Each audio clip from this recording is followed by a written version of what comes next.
Okay, I'm live. What is this? Okay, we're gonna have to hold off for a moment. My other program does not work appropriately. Let's see.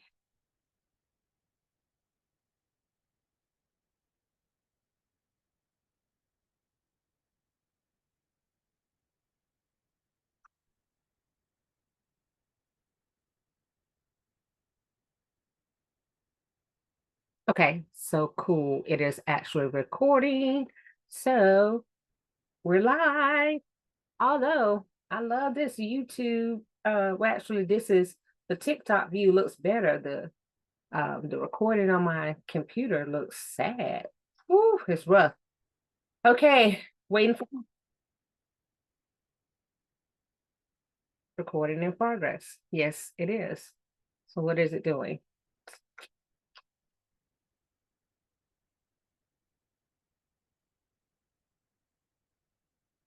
What's this share on Facebook?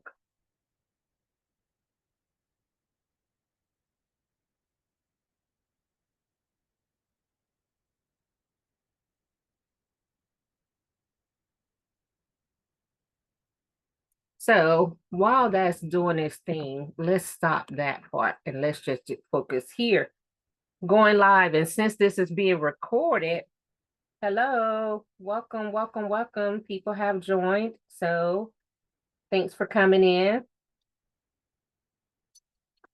And I'm going to be answering your questions, all of your different questions, your spiritual questions, your RV questions, your solo RV life questions, as I am here in my RV. It is a hot mess because today is Saturday. And on Saturday, I have to do a lot of cleaning. And I have been gone since 11 o'clock in the morning.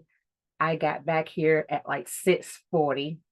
I like ate quickly, and now it's a hot mess. So my topic for this live is basically generally answering questions that people have asked me. And so I'm recording this in more than one location. So I'm waiting for that other location to hopefully kick in. It looks like it's recording.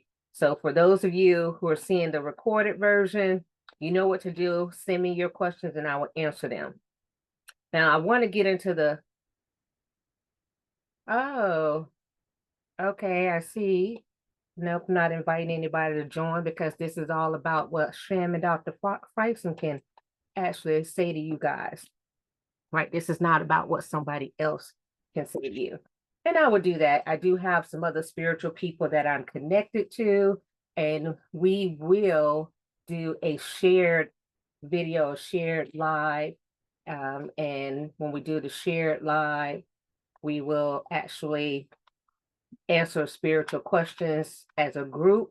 And one of my friends will do some readings with his pendulum for you guys. So when we're at that point, we will, announce that. All of us will announce it on our actual pages, and then you guys can join that live. But that's not what today is about.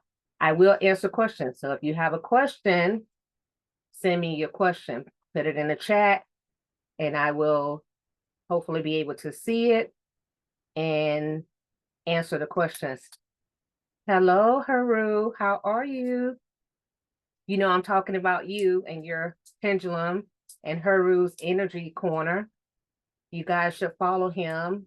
He goes live far more often than I do, and his services are very affordable. If you have questions and you want to get answers, he's good. Sorry, you guys, I'm not looking directly at you over there because if I can't, this is the recording. So you guys are going to have to see the side profile. All of it looks good, but they got to get me one-on-one, and I will move things around. Like I said, I'm in my RV.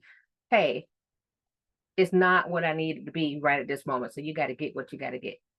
Okay. So I will definitely answer spiritual questions if you have spiritual questions.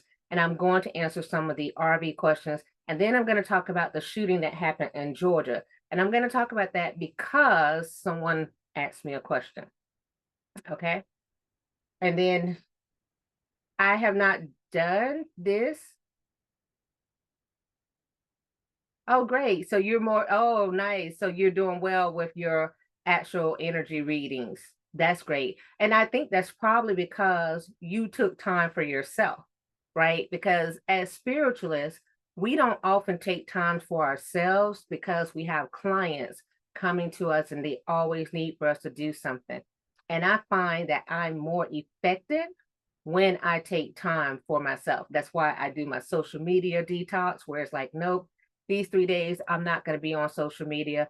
No, I'm not actively working with clients for this time period so that I can recharge my energy and then I can be effective. So, how was that for you, Haru?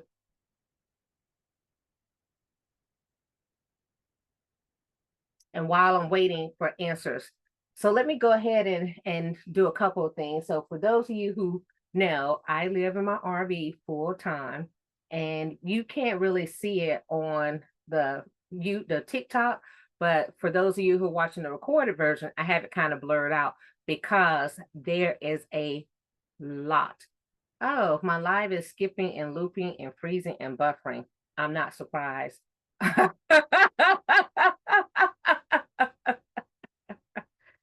They try to block the great ones. That's how it is. They try to block the great ones, and that speaks to one of the things that I said with the United States is that the reason they had such a problem with this platform, the TikTok platform, is because of the freedom it allowed people like myself and other people who are really gifted to be able to express and speak the truth, right? And they don't want the truth to be out there. So that was an issue.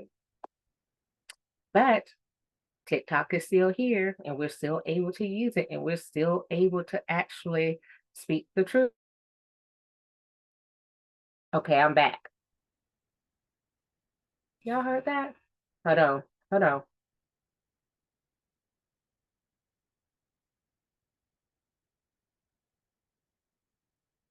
All right. I am back, okay, because this is video skipping and going out and things like that's not good at all, but I'm back. Hopefully it works better this time. So let me start with a couple of things that people ask me. And like I said, I am in my RV, and I do have a view, but I do grow everything here in my RV. And I was talking to a woman today when I went to the store, and I was telling her that she saw the things I was buying as far as different supplies and stuff that I was getting. And she was like, well, you're buying all of that stuff. It's like, yes, I grow things in my RV. And what I do is I store things outside that can be stored outside, but I actually grow my plants in here. I have a stand, and on that stand, I have my plants where they can get sunlight, and it's all hydroponically, right? So that's what happens. So that means I'm growing with water, no dirt or anything like that. Now, I know there's a couple of things that probably grow better in dirt, but I also do sprouting as well. And doing the sprouting, I do that in jars, in mason jars. So people ask me those questions. And right now I have some beet sprouting and I have some broccoli sprouting. And right now I'm growing microgreens and I'm growing broccoli. And what I try to do is to have 4 sets of things growing at a time. And as soon as I start harvesting, then I start growing something else. And I might change this because I have a spot in my RV and you guys can't really see it, but it is a area that I'm going to actually transform. It is a bed, really. It's a bunk bed area, but I'm going to turn that into my growing space because there's a window up there so I can have natural light. And that would allow me to actually be able to grow at least 10 different items at one time. Right. I definitely trust and believe what I provide them. Thank you so much. Definitely.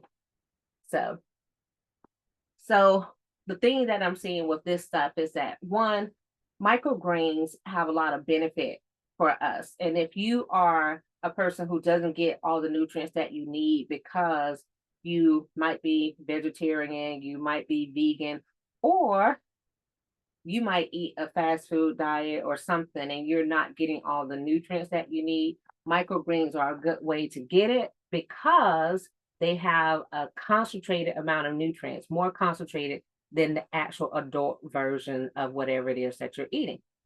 So that's why I eat microgreens. And it helps, like if you're missing out on zinc and copper because you just don't eat those foods that contain them. You eat the microgreens and it's a smaller concentration. You don't even have to eat as much of it. And there you're good. So that's what we're doing right now. And I've been growing, I've only been growing the microgreens since earlier this year. I think I started between January and February is when I first started growing them. And I just experimented with different ways with as far as growing it in dirt. I tried that. And of course, I was growing some other things for my garden at my house. But yeah, so I was growing these and trying things out. And I really wanted the hydroponic system because I knew I was going to buy another RV. Yes, yeah, okay, this is, I don't know. I started in January because I sold my RV, my other one in January, knowing that I was going to buy another replacement. And I wanted to be able to have some that could travel with me. So I literally do, I have a growing light. I have, I have a stand and all of that stuff can travel with me if I choose to have it travel with me and set it up and have them grow. Now, I have a lesson learned. I was on the phone with my sister when I came back to my RV after being gone for a few days, and the microgreens that I had wilted.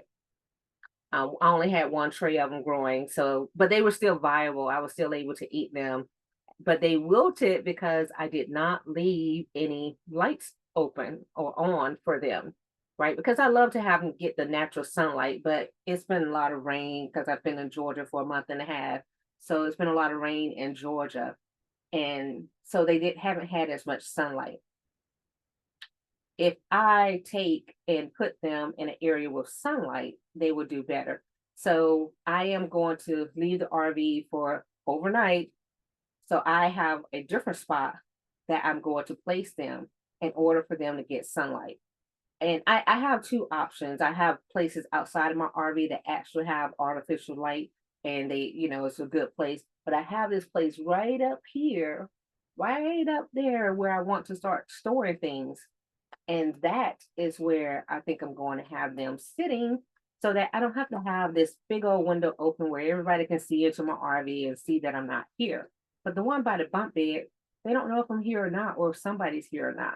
So I think I'm going to leave them up there, leave that open, and then hopefully they will still be flourishing. People ask me, how long do you have to grow microgreens in the sprouts? Well, the sprouts, those 5 to 10 days for those to be ready. The microgreens, 7 to 14 days for them to be ready. Most of the ones that I grow are ready to eat in 7 days. The sprouts, the beets are taking a longer time. So I think the beets are going to take probably the whole 10 days in the jar in order for them to grow because they just aren't moving fast at all. But keep following. I'll show you guys like videos, updates of when I actually get them when they're at the spot and if, as a matter of fact, for those of you watching the recording, you guys can actually see it because I'll give you a treat. I'll probably show everybody what they look like. Let's see if I can show you guys what they look like. Gonna get a little blurred for just a moment, but it's gonna clear back up.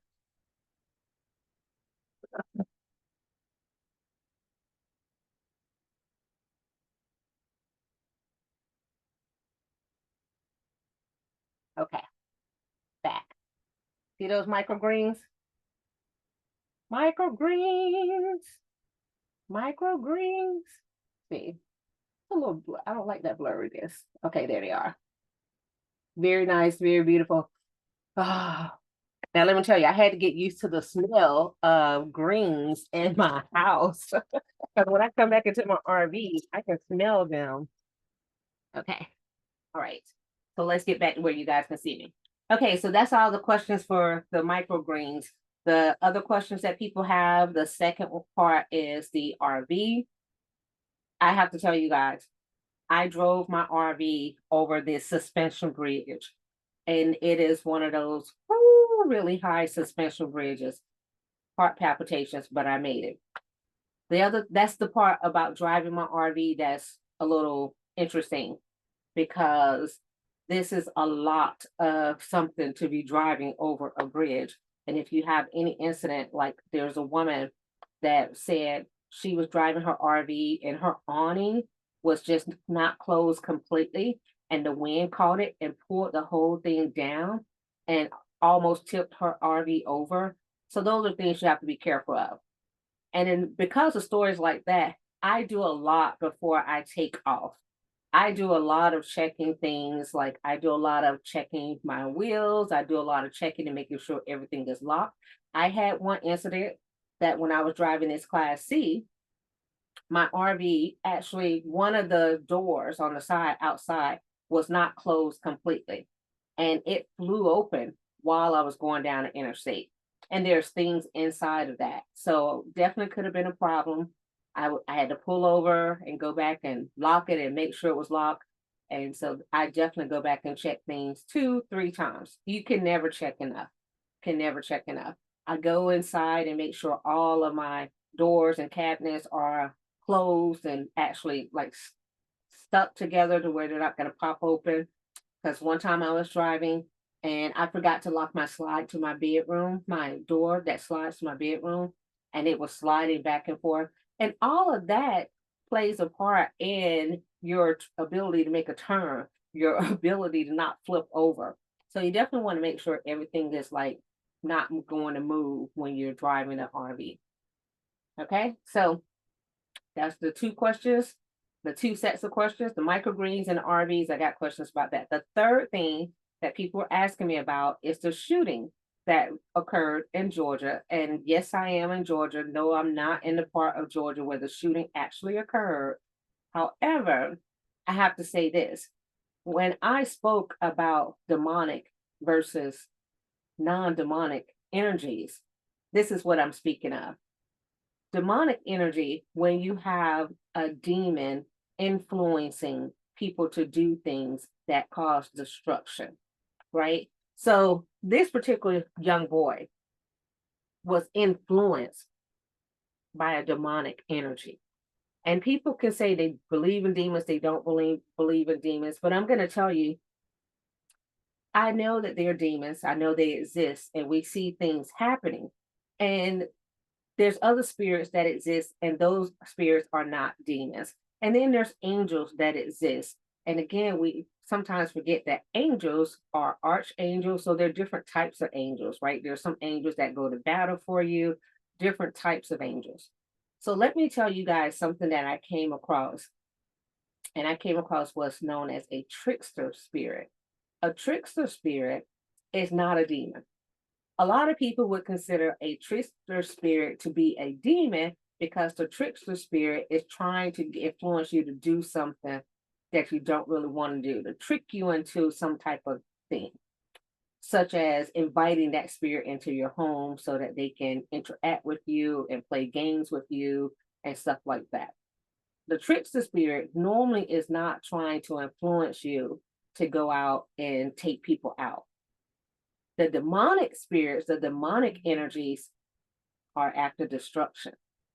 So they do influence you to go out and randomly shoot so many different people, right? Randomly go out and just do things like destructive to people. That's the demonic energy. And apparently, this young boy was influenced by demonic energies for a long time, right? And people can look at it and be like, oh, he was bullied, he was this, he was that. Okay, well, that may be the case. But on a particular day where he took the actions that he took, was he being bullied? No. He had already made that decision that he was going to do that. And in essence, that's where demonic forces come in. If you are around people who are walking in these demonic energies, whether it be the father, the mother, the friends, whomever, that kind of keep talking in your ear and they keep kind of pushing that narrative of destruction and death, then you're going to give in to that if you don't know how to break it. Okay. So those are the three things that people ask me about, right? They're like microgreens. I recently, like I said, had somebody reach out and ask me about microgreens. They had never heard about them. RV and RV living, because somebody recently was like, "Oh my God, you're so brave. Can I do this too?" Yes, you can. You can do it too. And then people are asking me my thoughts on the shooting that occurred from a spiritual standpoint. And I even had someone say that they felt sorry for the young man because now his life is going to be not really good in prison, because prison take young boys and turn them to little girls. I don't feel sorry for the young boy, right? I don't. We are all accountable for our actions, and whether we realize what's going on, once we make actions, we have to have the consequences of those actions. And that's the reality of it, right? We everybody in the entire universe is accountable for their actions. All right. So now that that's over, I've answered those questions. What questions do you guys have for me? Because I am here to answer questions for you. I made a video, and in that video, I was saying that people come to me because I shift energies. Nobody shift energies the way I shift energies. Nobody. No one. No one does it the way I do it. And I did not mention in that, you got a legal battle you're going through, you need the victory. Yeah, you come to me. That's what happens. That's what I do. And I've been doing this for a while. I've been doing this for majority of my life, right? For over 47 years. Okay. So that being the case, I'm excellent at what I do. And I know this. So yeah. I'm also that person who fights spiritual battles for people. And I'm good at that. Great at that. Yeah, you're messing with somebody and they come to me, yeah, you're gonna have problems. And you are not going to like the end result. One of the reasons you got into spirit removals was because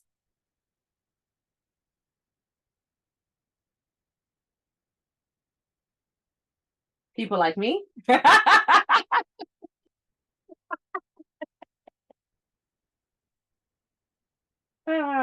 But more specifically, because people were attacking other people.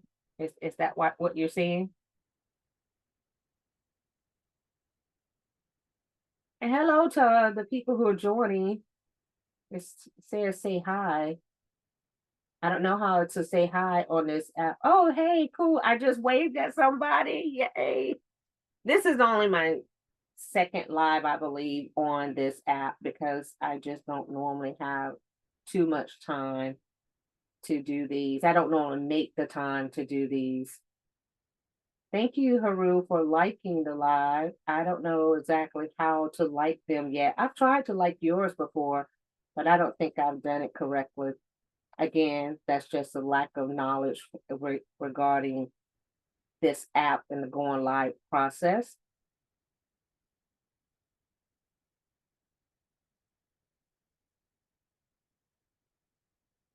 And thank you for staying even after I had the problems.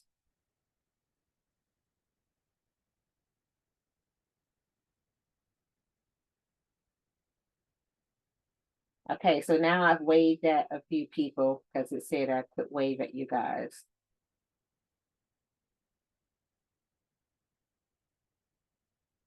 Oh, okay. So you're saying you got into removing spirits. It's because the spirits influence people to do what they may not have wanted to do and to make them be not bothered by the spirits.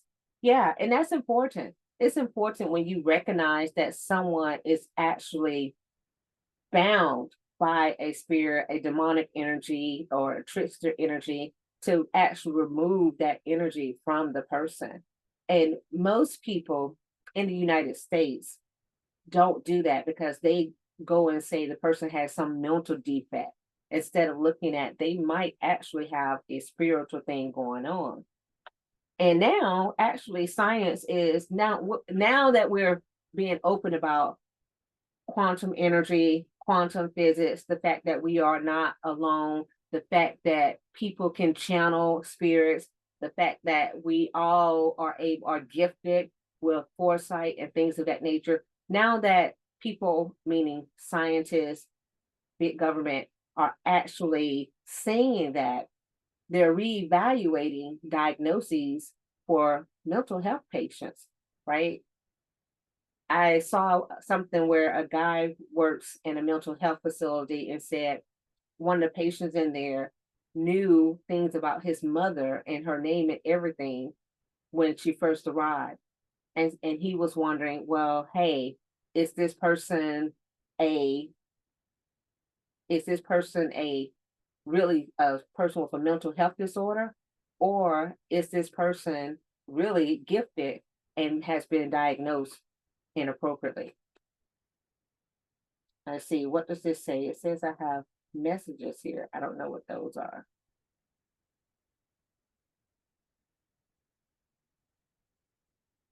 So that becomes the question, right? If your person really has an ability and now you're treating them as if they're mentally ill when they aren't. So we have to reevaluate that. And if a person is being influenced by a demonic energy, how do you hold them accountable for their actions? That's another question. I have not seen the movie that Monique and several people are in, Deliverance. Um, so I haven't seen that movie, but that movie speaks of events that happen. So it's based on certain events that happen. And apparently it was dealing with a demonic energy. And from what people have said, they're like, this is why the church fails, because the church doesn't deal with demonic energies appropriately. I don't know what happened in the movie. Again, I hadn't seen it. I don't have Netflix, so I can't tell you anything about that.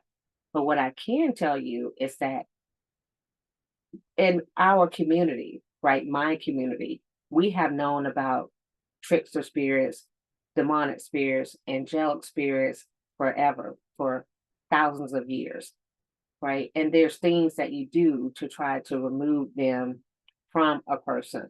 And some of the churches that I've attended actually used to do things like that, try to cast out demons, right? And that speaks to the fact that everybody can't cast out a demon. Everybody cannot. And it really was something when I saw last year and the year before, where people all of a sudden in the church started casting out demons. I'm like, when do you get the ability to cast out demons? When you're a demon. When did you get the ability to cast it out? When you sit up here sleeping with people in a congregation and taking other spirits on you. How is it you now can cast out a spirit from someone? What that says to me is, don't let that person lay hands on you. The first thing the church want to do is take time to rule out mental illness. Yeah, so you're saying that, yeah, they want to rule out mental illness instead of treating the spiritual. My first thing is to look to see if it's spiritual. I don't even look and say it's a mental illness, because I'm aware that more oftentimes it is spiritual. Now, I do know that there are times when a person has taken different drugs, that those drugs make people hallucinate and see things for a variety of reasons. Some say that the drugs actually release the barrier that you had. And so when they release the barrier, you're able to see the actual forces that are going on. That's what some people say. But I think there are drugs, because I am a scientist, that they are known to cause you to hallucinate, right? If that's the case, And sometimes there's drugs that they mix together. They just really makes you have issues, right? So, okay, what it says, it gives the spirit time to dig in or train. Oh, you are so right with that. You are so right with it giving the spirit the time to dig in or transfer to other people. We know automatically the barrier. Yes. And see, when you're laying hands on people, that's what some people also don't realize.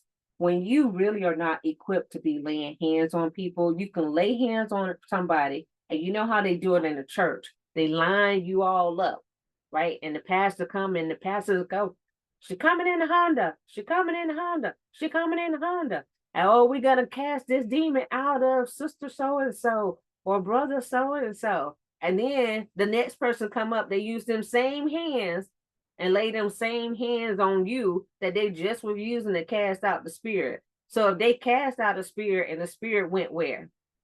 It went in their hands, if they really had any power over the spirit to start with.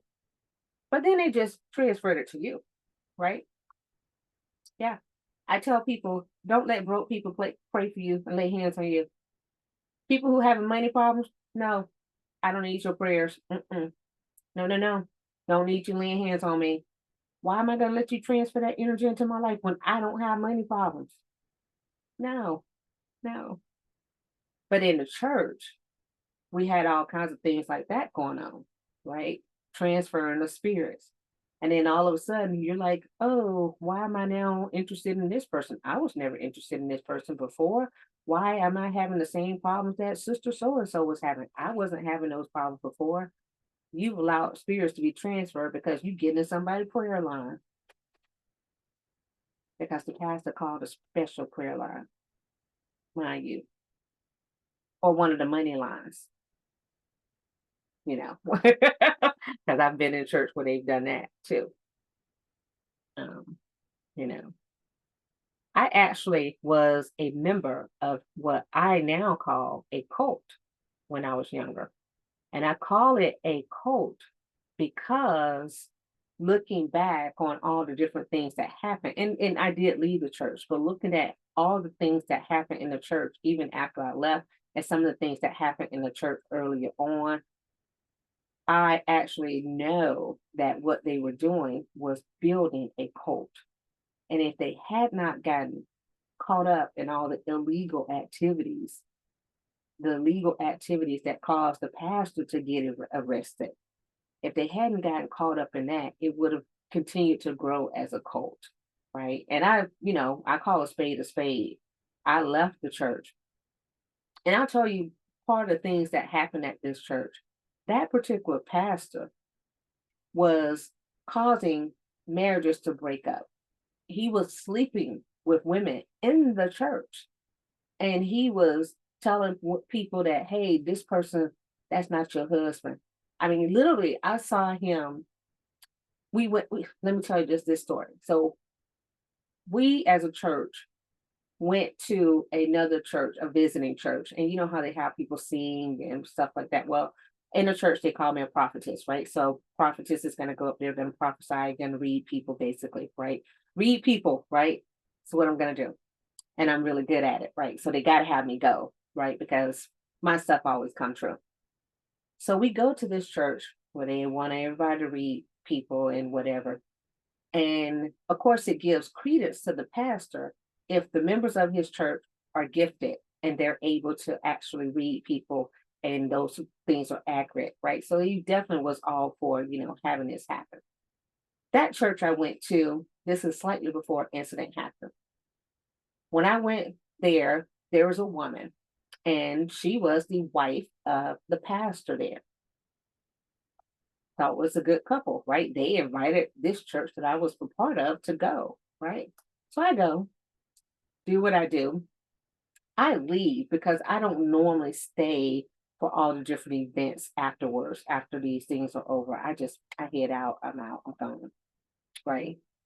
Later on, that woman left her husband and came to our church. And I was like, this is kind of strange. Well, as it turns out, what I had missed, which I later found out, was that this pastor was saying, oh no, God told me that's not your husband. How God gonna tell you that somebody is not somebody's spouse when they are already married? What kind of foolishness is that?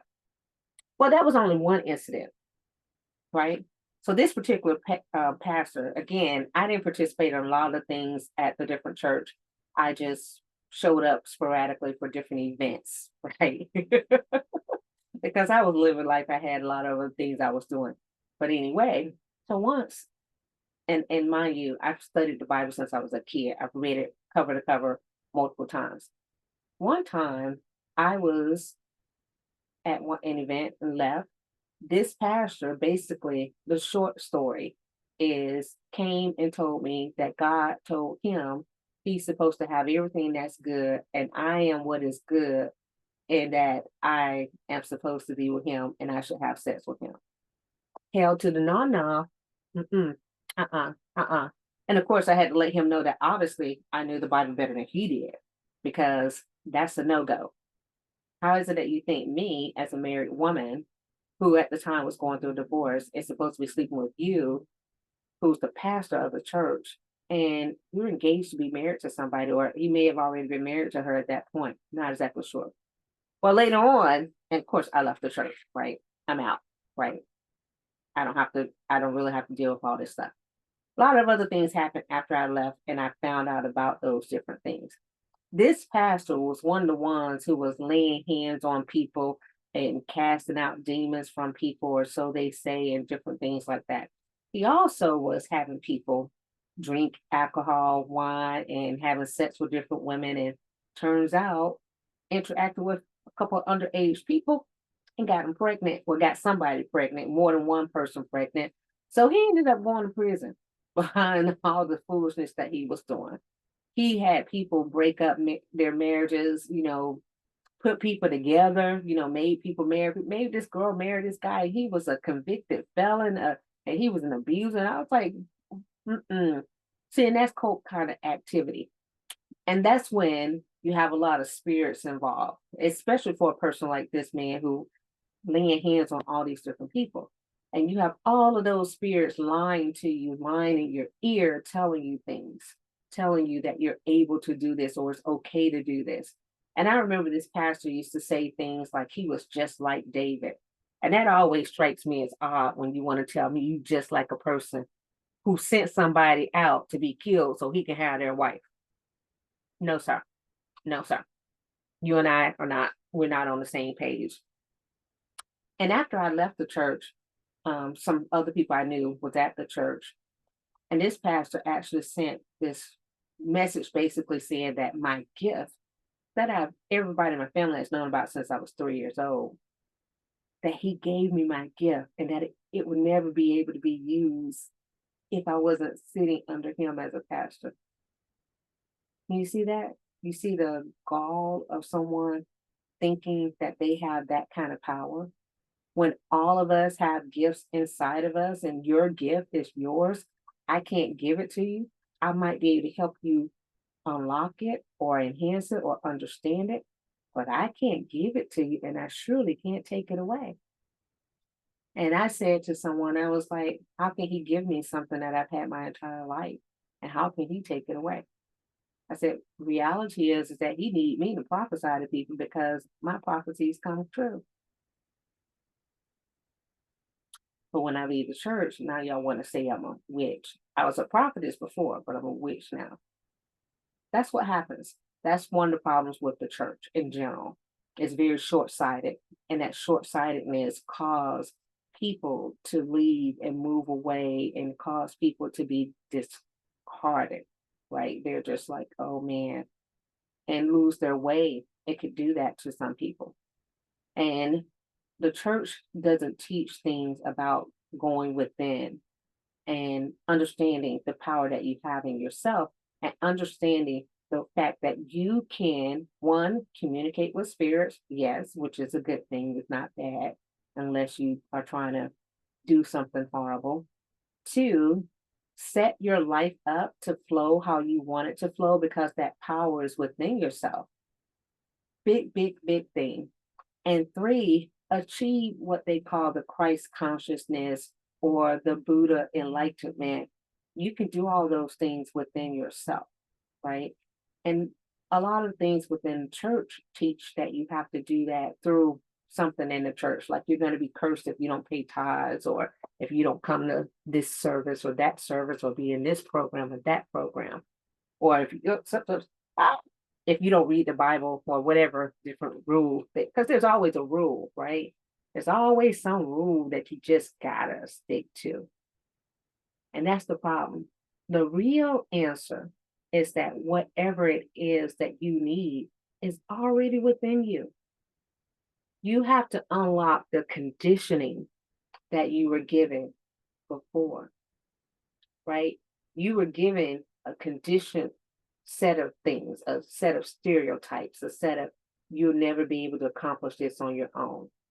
You'll never be able to travel as a single woman, right? For me and my siblings, we were told we were never going to be anything, right? Because we were homeless when we were kids. We were told all kinds of stuff, and none of that's true. None of that's true, right?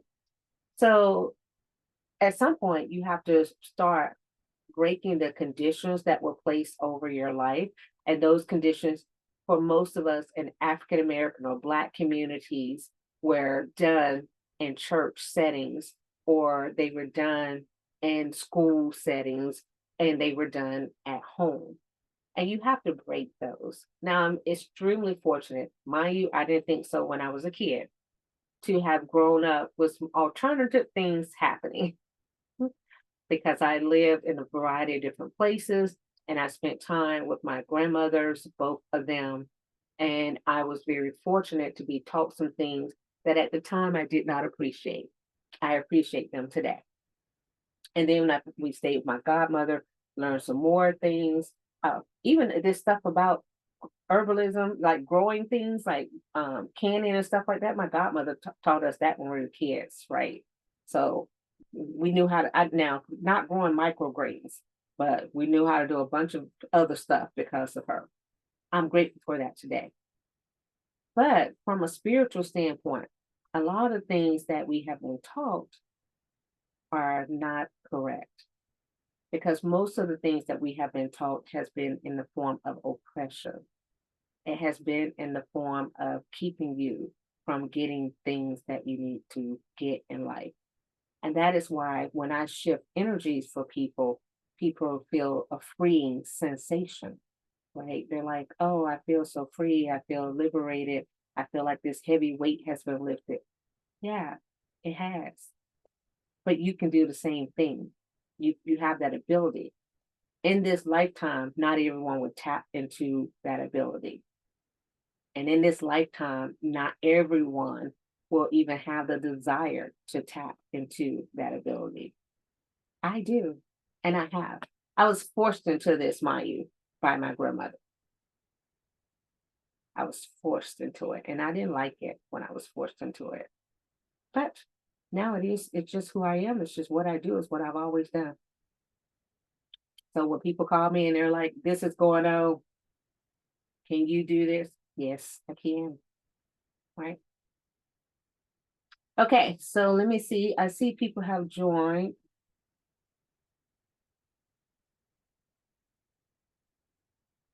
I don't know what this message is. I don't know how to do the messages. So it says messages are coming in. So I don't necessarily know how to answer the message when you guys send me like this. I'm clicking on these buttons.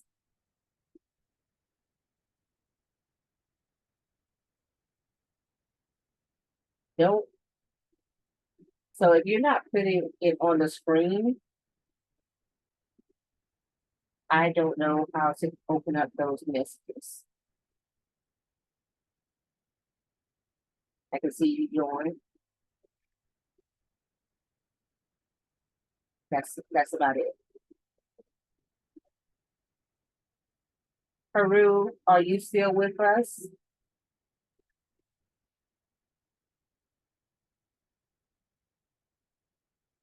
I have a lot of people here. I'm not exactly sure how many of you are real people or how many of you are bots. But who has a question that they want answered?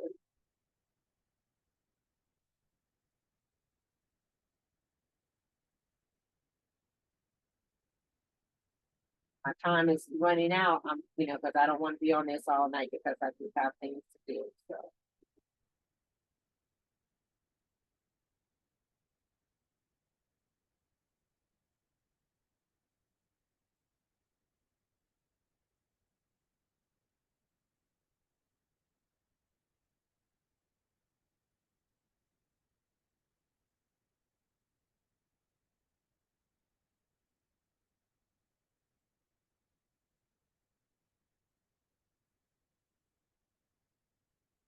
things to encourage you guys. See, there's a lot of messages here.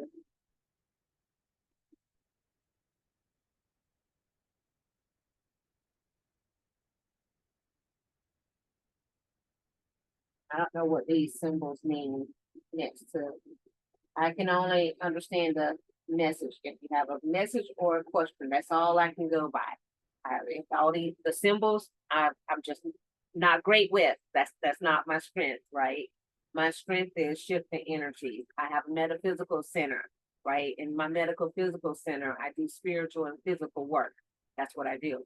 Reading some of this stuff on these apps, not my strong suit. And that's okay, right? You don't have to have everything be our strong suit. And I'm good with that. And you guys need to be good with that as well. Let me tell you what I had somebody reach out to me because someone did something against them. And I said, oh, send me that person's information, right? Because I actually love and care about this person that someone did something to. I don't play that. Don't play that. I do the physical and the spiritual stuff, right? I don't do all this other little stuff, you know. And I wanna before I go, because I'm gonna go really soon and I am recording this. So when you guys see this, you'll know my other thing that I really want to make sure people understand is be who you are. Be your authentic self. It is not the easiest thing to do, but that is the most liberating thing to do. If you want your life to change and go to another level, be you.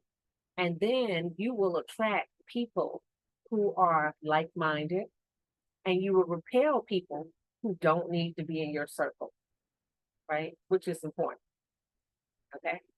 Now, I met a woman today because when I was out shopping and a bunch of different things that I have to do. And I met this woman in the store because lines are incredibly long. And I'm in line, and this woman is talking about the fact that she can feel the energy. And she's asking what I presume is to be her fiance, right? Because I'm thinking he wants to propose to her. That's the energy. All that stuff came into my head. He hasn't proposed to her yet. So if you see this, surprise. And so I'm hearing all of that. But I always try not to interfere with other people. And so then the woman kept talking about she can feel this. She's like, I can feel this energy. Do you feel this energy? She kept asking him, and he's like, no. And so I turned to her and I said, look, I'm a shaman. Okay. And your ability to feel the energy is probably because you're impacted on some level. And then of course I proceed to tell her what normally happens in her life, right? As far as what happens when she feels these different energies, when she's around them, and gave her some information like go do some research on being an empath. She's like, how can I deal with this? Because this happens. And then the boyfriend, the fiance, the guy chimes in and says, this happens to her all the time. She feels all these energies, these weird energies, and I don't feel anything. Of course, I wanted to tell her run, right? But I didn't. So the reality is that he recognized that there's something different about her. He called them weird energies, you see, because he has a lack of understanding. And she has a lack of understanding. And the lack of understanding is not related to intelligence, it's related to knowledge, right? So they both have a lack of knowledge about what's happening. I know by looking at them, they're probably both in their late 20s. So this information probably has not been taught to them. So she has probably had these experiences her entire life. She knows it's something that she feels when she's around certain people. She doesn't know what it is, right? And presumably she's standing right behind me. So she's probably feeling my energy field but she doesn't know that she's feeling my energy field. She just knows she's feeling the energy and she's asking him where it's coming from, right? She's asking him like he would know and he doesn't know. And what I say to people like that, do some research. Of course, you could Google stuff, and that's great. But I always tell people go to the library or find someone who is an empath, find a group of empaths, and they have lots of them on all these different social media apps. Go learn, look it up, and find your tribe. Find people who are like you. Now, because my energy tends to disrupt other energies, I have become aware that, and I definitely know it is a strong energy that people come into, and they're like, it kind of like throws them off. I understand that if you're a baby empath, my energy field might be startling for you. You need to know what to do in order for you to be able to not be thrown off by that and then ruin the entire rest of your day trying to figure out what it was. Because you're going to run into people that have different energies, and you just have to know that you have the ability to feel the energy without trying to understand the energy. Okay.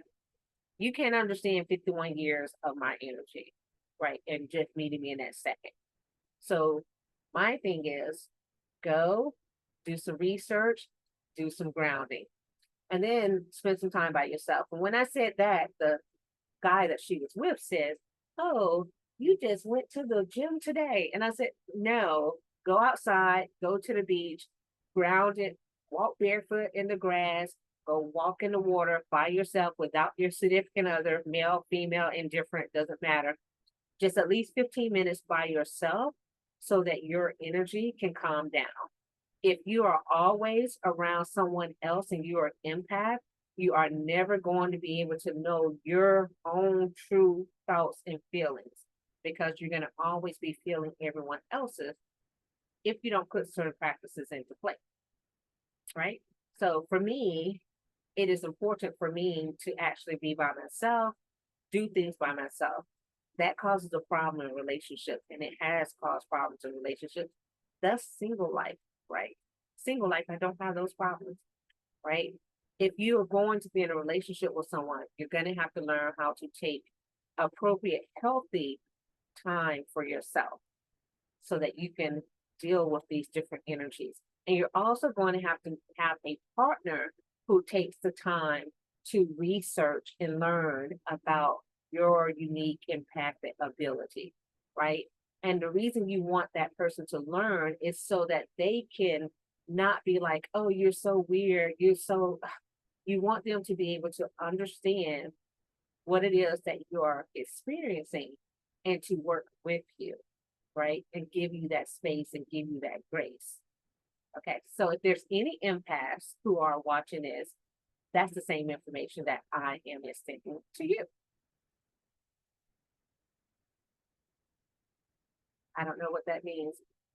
It's just telling me things at the top. I don't know what all those things are. Little red stuff is scrolling across and all that kind of stuff. But at any rate, that's the end of this live. I got a lot to do with the rest of this evening. I do thank anyone who has joined, sending gratitude to you. I will do a little shift. Yeah, it's real easy. It's really easy for me to shift energy now, and I love it. I love that I don't have to do as much work as I used to have to do, right? So for those who joined and for those who watch the recorded version, I'm sending a special gift to you guys from the universe. Okay? All right. And that is all. I'm going to stop the recording and I'm going to stop the live as soon as I can do what is this? No, I don't need to do that. I did something. I getting all these buttons. One day when I have my assistant working with me face to face, we're not going to say anything about my assistant. But when my assistant is doing their job, I won't have to do all of this. All right. Yeah. Okay. Yes, that is a dig. That is a dig. So when you see this video, that is a dig at you. Yes, it is. Yes. Because you're not on your job. Yes.